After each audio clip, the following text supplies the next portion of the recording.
বড় খবর, big breaking news. Lok Sabha ভোটের আগে ফের তৃণমূলের শক্তি বৃদ্ধি পেল।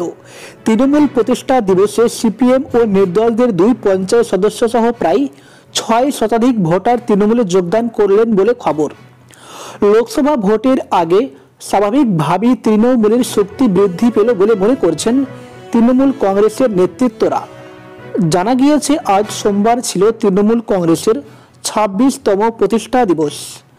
সেই উপলক্ষে হরিশ্চন্দ্রপুর 1 ব্লকের সভাপতি মানিক দাসের নেতৃত্বে কুশিদা, রাশিদাবাদ, তুলসীহাটা ও বড়ুই গ্রাম পঞ্চায়েতে তৃণমূল কংগ্রেসের নেতা ও কর্মী জনসাধারণকে নিয়ে ভাটল প্রাথমিক বিদ্যালয় প্রাঙ্গণে প্রতিষ্ঠা দিবসের পালনের আয়োজন করা হয়।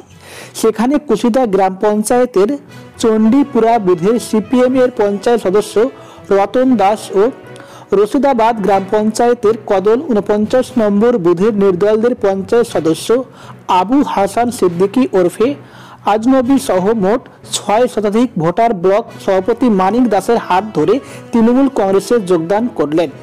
এদিন উপস্থিত ছিলেন মালদা জেলা পরিষদের সদস্য মার্জিনা খাতুন, জেলা পরিষদের কৃষি কর্মাধ্যক্ষ রবিউল ইসলাম, রশিদাবাদ গ্রাম পঞ্চায়েতের প্রধান লাভলি খাতুন সহ 4টি গ্রাম পঞ্চায়েতের অঞ্চল সভাপতি।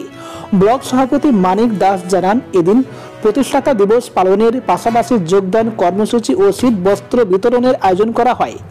4টি গ্রাম পঞ্চায়েতের প্রায় 1200 প্রতিবন্ধীকে শীত বস্ত্র দান করা হয়।